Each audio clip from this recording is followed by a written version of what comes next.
আসসালামু আলাইকুম বন্ধুরা, নবাবী খাবার দাবারের তালিকায় খুবই জনপ্রিয় নাম নিহারি। এই রেসিপি আরও অনেক নাম আছে। অনেকে ফায়া, গরুর নলা, খাট্টা বা মাংসের স্যুপ বলে থাকে। যে নামে বলে থাকুক না কেন, আপনারা আমার রেসিপি দেখে পারফেক্টভাবে তৈরি করতে পারবেন।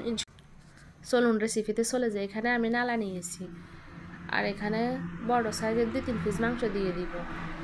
নালাগুলো আমি আগে থেকে ধুয়ে পরিষ্কার করে নিয়েছি। এখানে আমি পেঁয়াজ কুচি, কাঁচামরিচ, আদা বাটা, রসুন বাটা নিয়ে নিয়েছি। আর এখানে হলুদ গুঁড়ো, মরিচ গুঁড়ো, ধনিয়া, জিরে মিক্স, এলাচ, দারচিনি, তেজপাতা, লং আছে। আর এখানে গোলমরিচ পাউডার আর লবণ পরিমাণ মতো। সব মশলা একসাথে আমি এখানে দিয়ে দিব।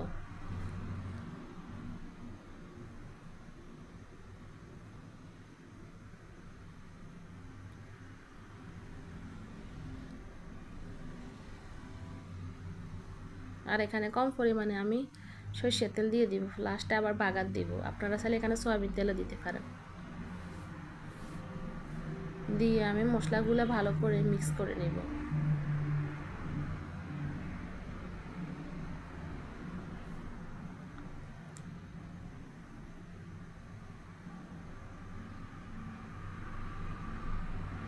আমি আগে থেকে আরেক চুলায় আমি গরম পানি বসিয়ে দিয়েছিলাম। আমি পানিগুলো এখানে দিয়ে দিব। এখানে পানি বেশি লাগবে না, নাড়াগুলো হতে অনেক সময় লাগে, 3 থেকে 4 ঘন্টা সময় লাগে।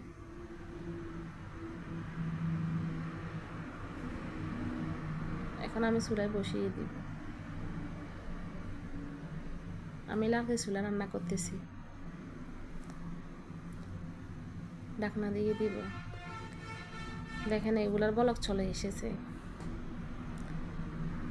একটু নেড়ে দিব। আমি এখানে দিয়ে দিব তেঁতুলের কাঠটা দিলে স্বাদটা আরো দ্বিগুণ হয়ে উঠবে।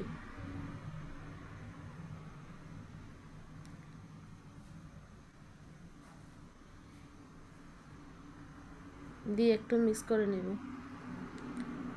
আবার ঢাকনা দিয়ে দিব। এখানে আমি 2 টেবিল চামচ ময়দা নিয়ে নর্মাল পানি দিয়ে গুলে সাইডে রেখে দিব। আমি নালাটা প্রথমে হাই হিটে 2 ঘন্টা রান্না করব, পরে এটা লো আঁচে রান্না করব। এটা আমি কয়লার উপর রেখে দিব, এমনি হয়ে যাবে। আমার ঝোলটা একদম দেখেন ঘন হয়ে গেছে, তেলটা উপরে উঠে এসেছে। এখানে আমি দিয়ে দিব ময়দার গোলাগুলো। আপনারা চাইলে এটা স্কিপ করতে পারেন।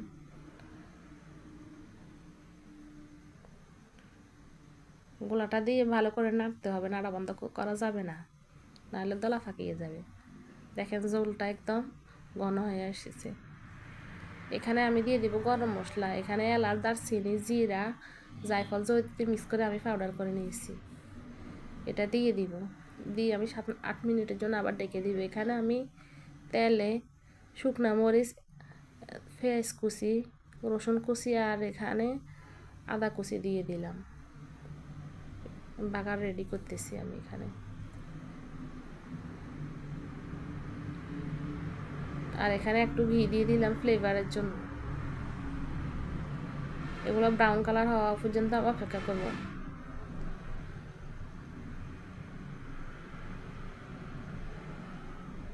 কালারটা চলে এসেছে। এখন আমি এটা দিয়ে দিব, নালার উপর দিয়ে দিব।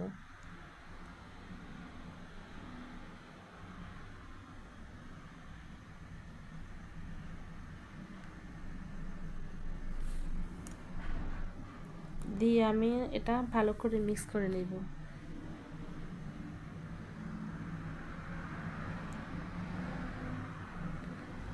দুই মিনিটের জন্য ঢেকে দিব। 2 মিনিট পর আমার নালাটা একদম কমপ্লিট রান্না। এখন এটা আমি চুলা থেকে নামিয়ে এক পাশে রেখে দিব। দেখুন তেলটা একদম উপরে উঠে এসেছে। এখন আমি একটা বাটিতে এটা সার্ভ করে নিলাম। আমার এটা একদম নরম হয়ে পারফেক্টভাবে হয়ে গেছে। এটা আপনারা নান রুটি বা পরোটার সাথে বা রুটির সাথে এটা গরম গরম সার্ভ করতে পারেন। আমার রেসিপিটা ভালো লাগলে আমার চ্যানেলটি সাবস্ক্রাইব করে দেবেন। আজ এ পর্যন্ত, আল্লাহ হাফেজ।